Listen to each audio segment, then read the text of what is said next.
Welcome Mayor Al McDonald of North Bay, and thank you, Mr. Mayor, for joining us from North Bay. Well, thank you for having us, Andy. Really appreciate the opportunity. Great. It's a pleasure. The first question I wanted to talk to you about was the ward system versus running at large. You have 10 councillors at large, and we have the ward system. Can you talk a little bit about that? So, yeah, in North Bay, we have 11 elected officials, 1 mayor and 10 councillors, and everyone is at large. So, for an example, if there's one area of town that is struggling or needs a road fixed or a sidewalk installed, any one of the 10 can respond to it. So, we find when councillors are at large, they're looking at the whole city, not just one particular area. So there is it seems to me to be more fairness because every councillor would want to serve all of the citizens versus just in their little area.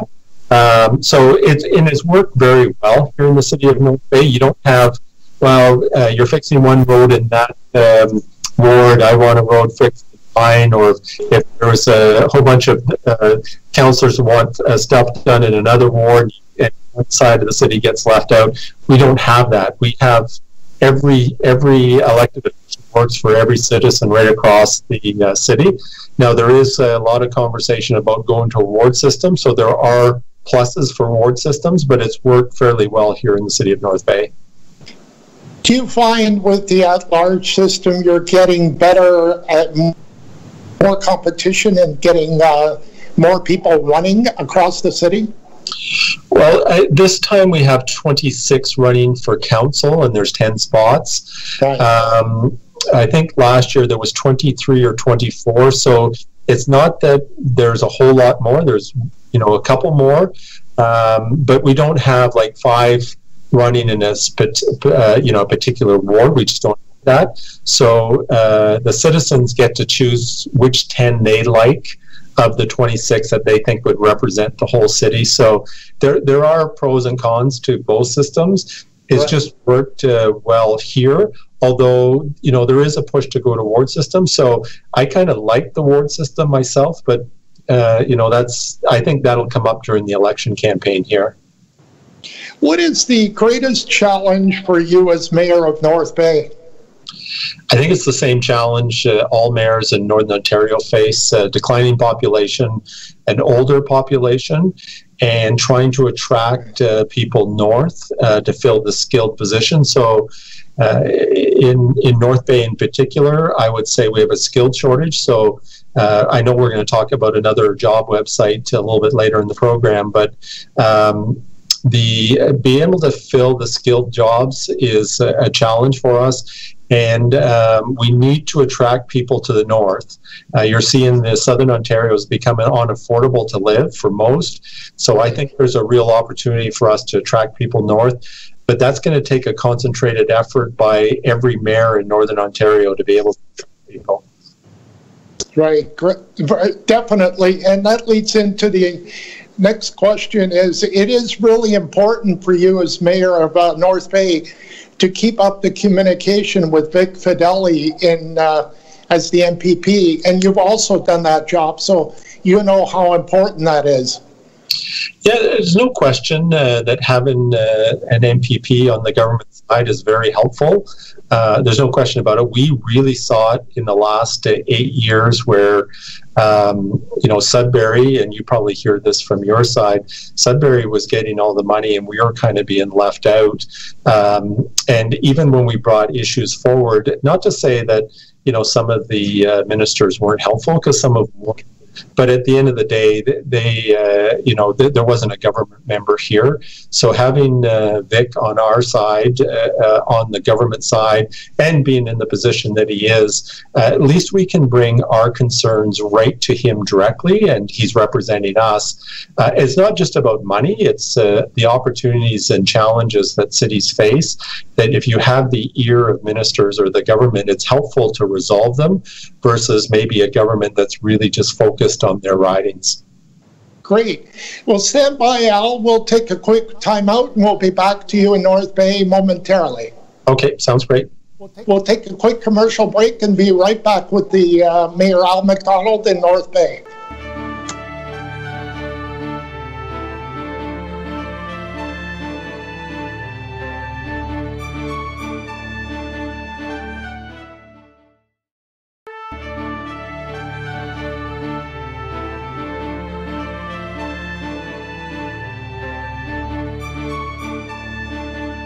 Thanks for coming back to ONNtv Studios. We're live from Sault Ste. Marie, and we've got on the line Mayor Al McDonald in North Bay.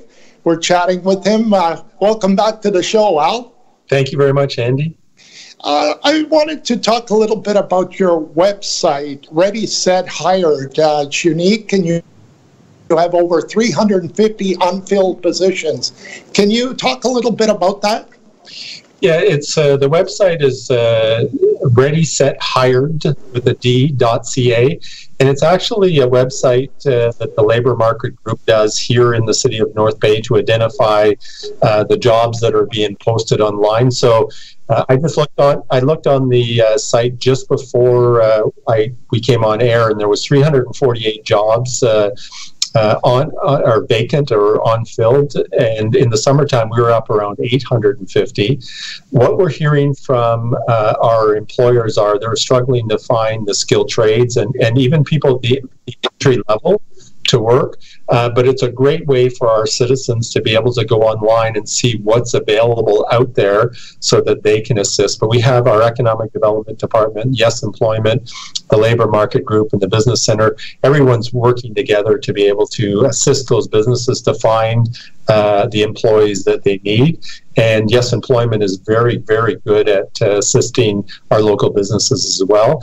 But it really, you know, the mindset is that there's absolutely no jobs and no jobs in the north. That's the furthest thing from the truth. There's lots of jobs. It's just a matter of trying to fill them. That's great. And your proximity to Barrie and Toronto, 2.5 hours, is attractive to employers, I'm sure. Yeah, we're the only city. We're the only city in Northern Ontario that's connected to the GTA, but with a 4-lane highway. So absolutely, that's an advantage for us. But we're still seeing, we're about 3 hours and 15 minutes to Toronto. We're still not seeing the immigration or people moving this far north. As a matter of fact, they're not even getting as far north as Orillia. And I think that's where we as citizens of Northern Ontario need to really promote our quality of life, the affordability, the clean environment, the safe communities that we all enjoy. We need to assist our local businesses to get those individuals that have the skill sets that our businesses need so that they can be sustainable and expand. And that's what really creates growth. So I think there really needs to be a concentrated effort by Northern Ontario to really itself. Great, that's wonderful. Al, how easy is it to open a business in North Bay, and does city staff make it easy for businesses? Well, I'm going to put a plug in for our local Chamber of Commerce. We're the third largest Chamber of Commerce by members in the province. And you got to remember, we're a city of 52,000. So we really have a diversified economy here. And our Chamber, it does an incredible job. I was a past president back in 98 and 99, but it's about partnership. So it's not just our Economic Development Department, and our crew does a wonderful job. It's a smaller crew, but they partner with the Chamber of Commerce. They partner with Invest North Bay. It's a development corporation that we had set up. They work with NICO. They work with so many community partners that when you get everyone working together, it does drive success. So to answer your question about opening a business, there is red tape when it comes to some sort of businesses, not so much from the municipal perspective, but on the provincial side. But we really want to break down those barriers. But we welcome growth, we welcome investment, and we do everything we can to assist individuals that want to start a business up here. We also do our very best to help retain and expand our local businesses, because that's Economic 101. That's about 85% of your job. But we really are a business-friendly city that we want business and industry here in our community. Great, Al. That's wonderful, and we have to leave it there, but I really appreciate you taking your time and coming back to your office and the time you've given us, and we really appreciate it. Well, and I do appreciate the opportunity as well, Andy, and you need to know the Sault Ste. Marie is a beautiful city. And the citizens there should take pride in the city and work with their mayor and council, to make the Sault better. The same with here, is our citizens do what they can. But it's really important that all cities in Northern Ontario stick together. So really appreciate the opportunity. Great, Al. That's right. We feel like we're a big team in Northern Ontario. And thank you again for taking time out. Enjoy the evening, Andy. You too. Thank you. Well, the wait is over, folks. My co-host is next, with our next guest. Riley Smith will be here right after these commercial messages.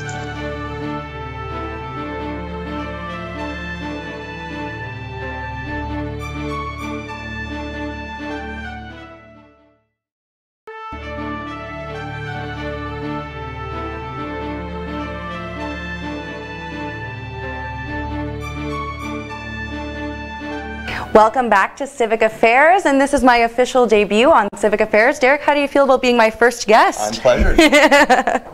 So, we talked to the Mayor of North Bay. Now we're going to take it a little more local and talk to Derek Pearce, Ward 1 candidate in the upcoming municipal elections. Derek, how are you today? I'm good. Awesome, glad to hear it.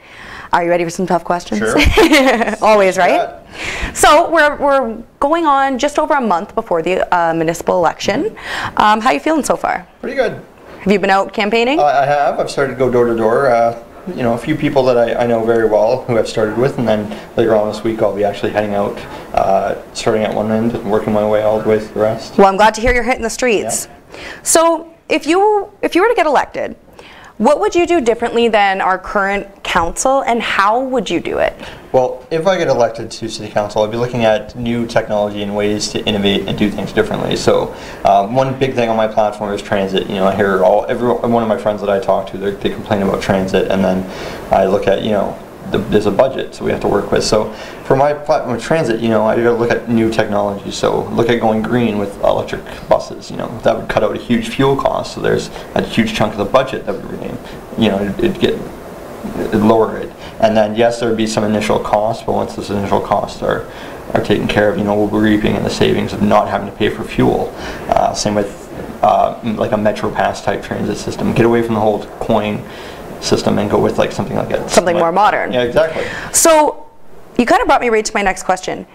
How would you find common ground with other councillors on these kinds of issues? Well, no matter what, you always got to find common ground with the other councillors, because not one councillor can make exactly. It takes talking with each other, figuring stuff out. So, I feel that the councillor I've talked to, I've brought up some stuff to them, and they've been fairly supportive. They realize what we've been doing the last 10 or 20 years hasn't been working, so we got to change and do better. So I think now that their eyes have been opened a little bit, they're being more supportive of. So the councillors that you've talked to that are older, that have been on council for a while, they are kind of supportive of doing things in a more innovative and they're realizing what we've been doing, like I said, the last 20 years, it's not working anymore. The world's changing. The technology that we're using for services, they're getting better with new technology. So maybe we have to take new things into consideration. Same with our downtown core. I hate to say it, but Queen Street died a decade ago, and we haven't really been doing anything to rebirth it. So you got to look at new things, whether it's a parking issue. You got to. It's not funny that you brought the mayor to North Bay. In North Bay, they have parking garages downtown. You can always find a parking spot in downtown North Bay. Here, not always the case. And they've accomplished things with. They have a smaller. Exactly. So we got to look at what are other northern communities doing differently that we're not doing, and use them as an example. So speaking of thinking forward, the future, you're involved with Future Sault Ste. Marie, correct? I've been following it. Okay. Yeah. So do you know anything about the report that's being released tonight at council? I do not. No? I was working all week, so I just thought maybe if you had that we could talk about that, but that's okay. So another big thing on your platform is, from what I've seen, is the neighborhood watch and crime. Exactly, yeah. Crime and neighborhood watch is big. I know the city police might not say that crime is going up, but it's going up. I see it. And in Ward 1, I mean, based even just on Facebook, we've seen a lot of kind of flack about, you know, different break-ins and such happening in Ward 1. Is that a concern that you're hearing from people? Yeah, so when I first moved to Ward 1, you know, it was pretty quiet. There was hardly any break-ins. I've been there since January, and since then, the numbers just gone up. And I know there was some flack on Sault today about the Neighborhood Watch group reporting that there was 80 crimes in a span of a day or 4 days. And they were like, oh, that's not true. You know, in reality, it could be true. There could have been 80 or so break-ins that night. 9 of them might have been reported to police. Right. Because people, you know, they get sick and tired of, you know, my car's been broken in 4 times. You know, I'm only going to report it once. If they don't do anything about it, I'm not gonna bother. And a lot of them are getting to the point where they're ready to take things in their own hands, and we can't have that. You know, we hire a police force. They're supposed to protect the citizens, and you know, if that's not working, we got to look at why. And so, how do you plan on addressing that if you're elected into council? Well, first thing I've seen is I see that they freeze the police budget. When you're in a crime increase, you definitely don't want to freeze a police budget, because if more resources is what they need to get the job done, without, you know, funds and stuff, they can't get that.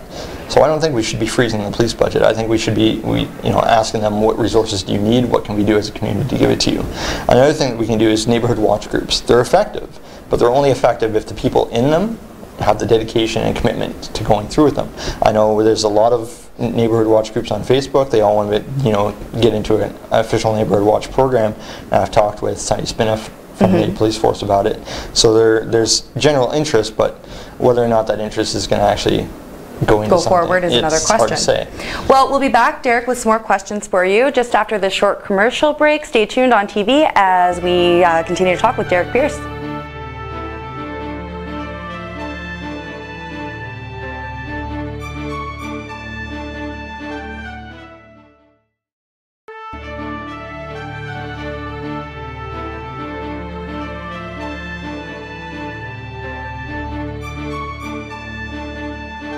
Welcome back to Civic Affairs, and I'm here still with Derek Pearce, Ward 1 candidate. Now, I want to carry on our conversation from before the break. We were talking about crime and policing. Now, you mentioned that you don't think that a freeze on the police budget is the way to go, given the increase in crime. But that leads me to a tougher question. You know, the police budget, a lot of it comes out of, well, our tax money. So a lot of citizens would be concerned that this would result in a raise in our taxes. How would you address that as a councillor, or where would the cuts come? Yeah, so first of all, when addressing budget cuts, we would need a line-by-line audit of city financials to see where we're wasting money. And I know with this whole fire chief, fire realignment process, millions of dollars was wasted there. So, you know, it's stuff like that we have to cut spending on. Consultants, you know, do we really need to consult with somebody every time, you know, we have an idea to come to council? You know, we have city staff, you know, I'm pretty sure some of them can do some consulting on stuff. They don't need to always refer to for somebody out of that. Roger Brooks, for example, I know he was a big benefit to the community, and the information that, the information that he shared was great, but do we really have to spend $35,000 on him when we could have grabbed 10 tourists off the streets and be like, hey, what do you think of our city? So you believe that a lot of that is like red tape costs that the city... And red tape reduction is going to be another thing on my platform. I recently learned that there's a permit that if you're a business on Queen Street and you want to put a flowered plant outside of your house or your business, it costs $25 to get a permit for that, and you have to renew that every 12 days. You know, it's little thing, red tape like that we should be removing. That's preventing beautification. Exactly. But by the same token, that's the way that the city is making money, so it's finding that balance. Exactly, but the city can always find to make money in other ways. So you think that some costs will, or the cost of increasing the police's budget will outweigh any benefits to any other cuts? There's no price tag on public safety. Fair enough. I would never, never put a dollar amount on a life. So, with the police force, I'll give them any amount of money if it, So that has to come first for you. Exactly. The citizen safety is primary concern for it should be the primary concern of every councillor. So kind of veering off into a more lighter topic, arts and culture, that's been a huge topic in our community. Some people say it's on the wane in Sault Ste. Marie. What role do you envision for the arts and culture in our economic future for Sault Ste. Marie? Yeah, so arts and culture is big here. I know you support the I am on the Norgoma board, so I'm just going to throw that out there to get that out of the way. And that's, you want to get tourists to come to our city and look at our history, but then you have a current city council that's like, oh, let's get rid of the Norgoma. You know, it's getting rid of cultural facilities like that it eliminates places for tourists to go. So, you know, the economy is based off, you know, part of it is based off our tourists. They come in, they spend money here. But if you keep taking stuff for them to do out of the waterfront, another prime example is when I was a little kid, they had locked tour boats. Right. And now they're gone. But every time you see the American boats come by, they're always packed full of people. They are. So it's like, why did we get rid of that service when, you know, it's obviously a moneymaker for the states? It was, you know, was it a problem with the management running it? Was there, you know, a marketing problem? You know, all those problems can be solved by getting the right people in the right positions. So you think that an increase in arts and culture can be found through kind of maximizing the resources we already have? Well, yeah, the Norgoma, for example, is, you know, it's got so much potential on the inside of it. You know, we just need a little bit of money. And, you know, if the city was putting money into the Norgoma, maybe it'd look better. Maybe, you know, it had much going there. I know this year we had a tremendous operating season. We brought several new events we never had on the boat before. And, you know, we're going to look at continuing doing it, hopefully, if we're still there in the coming future. So what's the status on the Norgoma? Are they still discussing that at council? As far as I know, we're waiting to come back to council. I believe we're coming back next week, so I don't have an official answer now. Okay. But so stay tuned for more information on that. One last question for you today, Derek.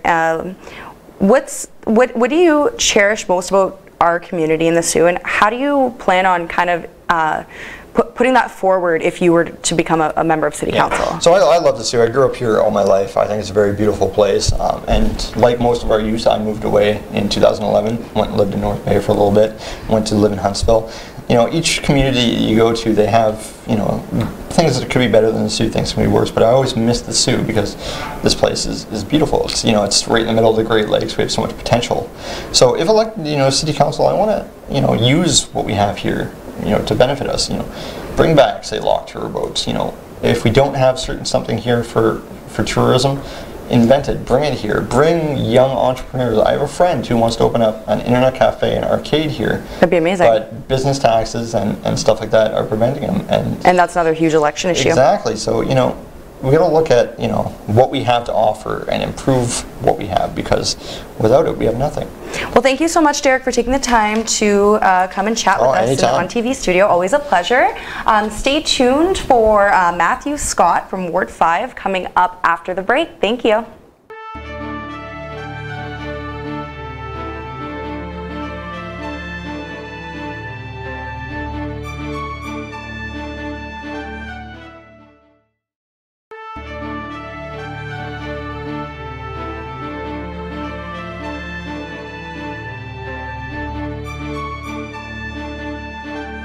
Welcome back to Civic Affairs. I'm here with Matthew Scott, who is running for Ward 5. Yep. How's it going tonight? It's going very well, thank you. You said you were just out campaigning before coming in? I was, yeah. Going door to door, meeting the people, talking to the people, trying to get through the whole ward. It's a big ward. It's big. It's big. But I'm working away at it. Making some good headway? Absolutely. Do you have a team with you, or just... It varies. Yeah. My wife, my dog.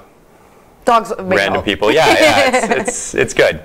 So, it's your first time running for council. It is. And it's a big ward. It is. Ward 5. For a first-time councillor, how would you manage such a large ward? Like, what are some of your concerns in that regard? I know the ward pretty well. Growing up there, I still live there, so it's the same, right? I'm talking to people anyways. I'm friends with people in the area, and going door to door, I've made a lot of guarantees and commitments that if anyone ever had any issues that they need to bring up or any ideas, that they could reach me, they could contact me. So I think the ward would be managed by being open and accessible. So you're not worried about the large space because you're pretty familiar with it? Yeah, not at all. Yeah, I'm very familiar with what the ward has and doesn't have. So. Right. And so speaking of what it doesn't have, what are some of those, or the primary concerns? What's lacking in Ward 5? Sure. So a lot of what I've been hearing is it almost feels like the constituents of the ward don't, like the roads aren't getting maintained. I know it's a very typical one. They feel like they're ignored. Everything gets put up that's new in central or east end of the city. Right. There's not any real things that happen in the west end. There's no new parks, no events. So things like that really instill a sense of pride in the community and in the area. It's hard for a lot of the people to get to these downtown areas because of maybe they can't afford it, or maybe the public transportation just doesn't work out for them. Well, and if you're all the way at the furthest boundary of Ward 5, you're not making it downtown anytime soon. That's no. pretty pretty far. I would actually, I worked this out once. If I had to take the bus to work, I couldn't make it in time. Wow. Yeah, I'd have to walk to a bus stop, and then so you'd have to be an hour early or an hour late. Essentially, yeah. No, and that's a serious concern. So the people of Ward 5 are feeling a little neglected? Absolutely. Well, Ward 6 to be Yes. Ward 5. Yes. Yeah. So that kind of brings me then to my next question. What would you do differently than the current candidates or the current council members in Ward 5? They're both, no, one of them is an incumbent, so that's... Yes. So Ozzy is actively in Ward 6, and he is running for Ward 5. And Joe isn't running again. And so I actually really like Joe. It's too bad that he isn't running. I would love to serve with him. He was always very responsive, and he would be there. One time we had a pile of snow in front of our house, and he showed up. Like, he didn't have to do that. We just said, could we potentially get this move? Right. And he showed up first. So yeah. That's the kind of thing I like. That's the way I want to be. I feel like Ward 6, now Ward 5, might not necessarily get that with some of the other people running. Right. So I want to be what they need, right? That's exactly what I'd like to do. Frank Manzo is a good example. I don't know if everyone remembers Frank Manzo. He would always be there. He'd be responsive. Very hands-on counselor. Absolutely. And that's what I think you're there for. You're there to serve the people. You're not there to serve yourself. Right. So some people feel as though Sault Ste. Marie isn't moving quick enough in a forward direction. As a young person in Sault Ste. Marie, I'm sure that this is something that you've heard even outside of your campaign. Yep. What kind of things would you do as a councillor to help transition that move forward? Yeah, absolutely. I think we're doing a lot of right things as a city now, but you're right, maybe not fast enough. Right. A lot of things for the people, the youth to do. This year we've had a ton of those downtown parties, which have been great. Getting people engaged, getting people out and active in the community rather than staying at home watching Netflix and saying there's nothing to do. Right. So, and that leads into what I was saying earlier as well with the West End. There's not a lot going on activity-wise out there. So maybe bringing some of that out there even would assist with that. So more things to do would bring more people together. I would think, and that would help people be proud of saying, you know, come to Sault Ste. Marie, there's always something to do. So from talking to you, what I'm gathering is a big issue that from your perspective, and maybe it's from people that you've talked to, is a lack of pride. Yeah, and that's one of the things that I actually have on my little cards that I've been handing out to people.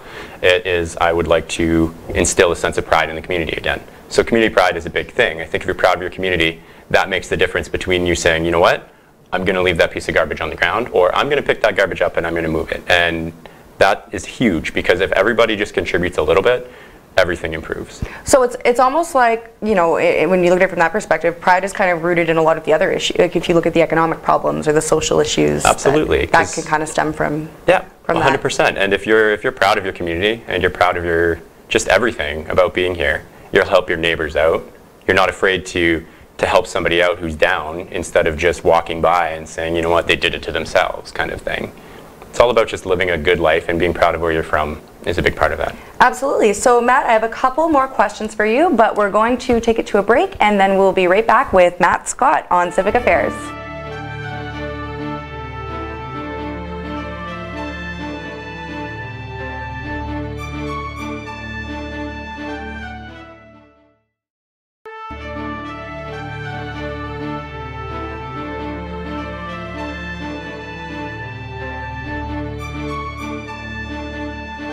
We're back in the studio with Matt Scott, who is a Ward 5 candidate for the upcoming 2018 municipal election. So we talked a little bit about pride, we talked a little bit about some of the issues that you've heard from your time canvassing so far. But speaking of canvassing, something I'm kind of wondering is, how do you... Okay, so in the Soo, we have a lot of people who go and they live in Florida for part of the year. Yep. They go away to school. They're not always here, especially in the Ward 5 being so big. Yep. Do you have a plan for how you're going to communicate with some of these constituents that aren't in the Soo full time? I have been going, so when I go door to door, if somebody doesn't answer, I leave them a little note on the back of one of my cards. I put it in their mailbox. I know that's not going to guarantee me to get to them when they're not, like if they're gone to Florida, they're gone to Florida, and I understand that does happen. Fortunately as well, I know a lot of people that do go, so I can give them the advanced polling dates. I can tell them that they can do vote by proxy. There's a lot of options for those that do go, as long as I can actually offer that to them. Sometimes neighbors, when I'm going door to door, will say, oh, my neighbor's not home, they go to Florida for half the year. So, you know what I mean? And then from there I can say, okay, well, if you do hear from them, you can let them know that these are some options, and go from there. It's a tough problem to. Yeah. But. So, okay, this question's kind of taking a different turn, but sure. So a big issue that is really predominant in our society now, I'd say now probably more than ever, is environmental sustainability. Yep. And especially in the Soo, when we're talking about like the ferrochrome smelter, and we're talking about even the steel plant, like ways, it's going to create jobs, but it might do damage to the environment.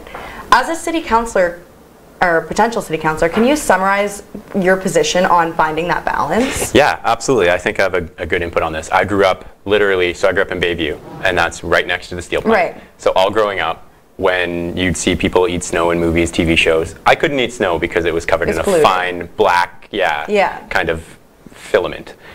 So over the years, actually, that's gotten incredibly cleaner. So I do think that some things are going in the right direction as far as the steel plant goes. And with the ferrochrome plant, I can see the concerns, but when it comes down to it, I believe we're a little bit more knowledgeable about these things now. We know a bit more. We know the ways that these are going to have long-term effects. So we can do what we can to mitigate those during the construction process. Right. Whereas before, I feel like it was just build, no thoughts about it, we didn't know. So I do think that it's all about how you approach it and being careful with if we did get the ferrochrome plant, the way it was constructed to mitigate it as best we could.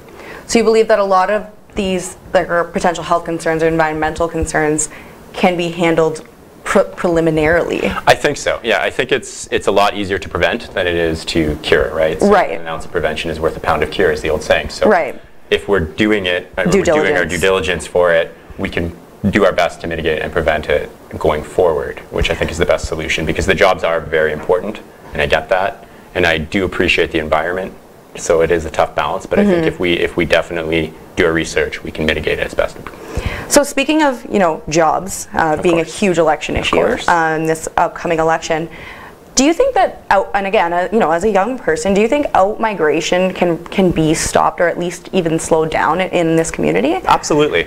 I guess if you didn't, you wouldn't be running. Right. I do believe that it's possible. I know a lot of my friends that have moved, and I know why. So they're moving for different types of jobs that they can't necessarily get. But not only that, it doesn't matter as much, but sometimes it's the experience as well, right? So friends that move to Toronto don't necessarily move because they couldn't get a job here. They move because there is an available job there, and they can also do all the cultural things involved with Toronto. Right.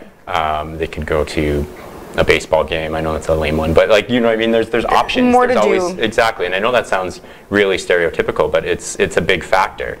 You could work here and live here comfortably, because I know a lot of friends that live in Toronto and they have nothing. They don't have a yard, they live in an apartment, they have roommates, and they're paying more than I am, and I have a house. So there's just different priorities, but I think that we're kind of in a swing. Younger people are enjoying being outside more. They're being active. They like staying here. I have a lot of friends that do stay here because of that reason. So they like to hunt, they like to fish. They'll even just like to hike. We're in the center of values are kind of shifting. Yeah, so I think it's becoming less from these big mega center cities and more to the rural areas, which is good. But we do have to encourage people as well, because we can't just rest on our laurels and say, no, come back to the Soo because you're from here. We have to say, come back to the Soo because look at what's going on here. And that's a big thing. So I think if you're bringing in the jobs that the younger crowds are doing, that's a good thing. I know a few people that work from home for companies that are based out of Toronto, which is nice. So they clearly want to be here, and they're able to telecommute, if you will. Technology is allowing more of that remote working. Exactly, and remote working is beautiful for a lot of things. If it's online, if it's digital, you can do it from anywhere. Right. So they can have the ability to live here. They have the ability to stay with their families, go out here. They can do their hiking, their fishing, their hunting, whatever it is they want to do. Right. Own a house with a yard, and still do the work that they enjoy. So I think that that's coming slowly but surely. I think we could do a little bit more to encourage it and make sure that people stay. Right. Well, it sounds like you've got a handle on what your campaign is and what your plan is for the next month in talking to the good people of Ward 5. Absolutely. Thank you so much for joining us today, Matt. Thanks for having me. As always, it was great talking to you. Yes. We will be back to wrap up tonight's show just after this break. Thanks for joining us on TV.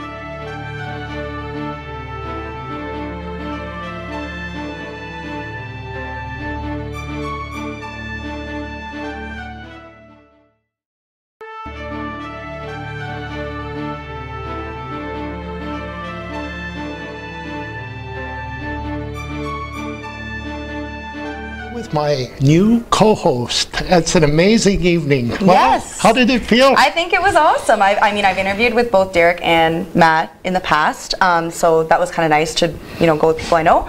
I think we asked some tougher questions, and I'm happy with how they responded, and I think it was a good first show for me, and well, I don't know, we'll see what the people have to say, but I feel pretty good about it. Yeah, once we get down to City Hall and you meet all the candidates, all the mayoralty candidates, we've interviewed quite a few of them. Yeah, we had a few hiccups tonight and we worked around it. Technology as always.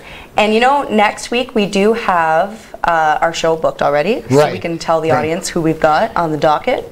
Go ahead. We have Ward 5 incumbent Marchie Bruni. No, he wasn't in Ward 5. He's in Ward 4. He's in Ward 4. He's running in Ward 5 in this election. No, he was in Ward. I know it's confusing. Oh, it's confusing. He was in Ward 5 and he's in Ward 4. Okay, he was in Ward 5. Now he's running in Ward 4, but probably the boundaries have changed, and that's why he's changed. That's the Ward 5 is now kind of Ward 6. So we have Marchie Bruni. We have Paul Christian, Ward 1 incumbent. Right. And we also have a new candidate, Donna Hillsinger, who is a known face in our community. She is. So it'll be great to have her come in and share her political insights with us.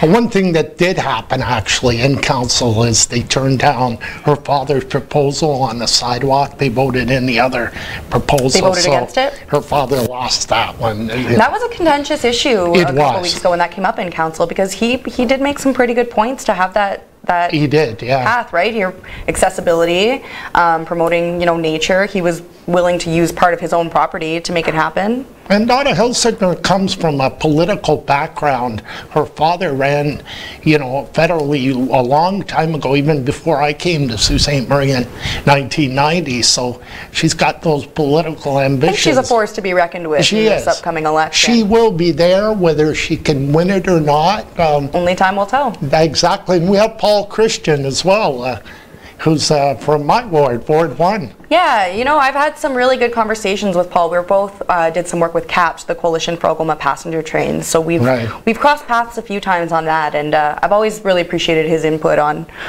those kinds of things. So I'm interested to chat with him. I haven't spoken with him in terms of his actual campaign yet, so I'm interested to see what he has to say. And Marchie Bruni always. Exactly. We have a new format. I'm kind of excited about it, where we are going to close out and use the fourth segment to talk about the show and talk about council. And I mean, next week we'll be able to kind of wrap up everything that happened from council tonight. Exactly. Yeah. So that brings us to the end of our show, Andy. Well, it's been great. I can't wait till next week. So thank you all for joining us on TV for Civic Affairs, and join us next week, September 17th at 7 p.m. as we speak with Paul Christian, Marchie Bruni, and Donna Hillsinger. Thanks so much.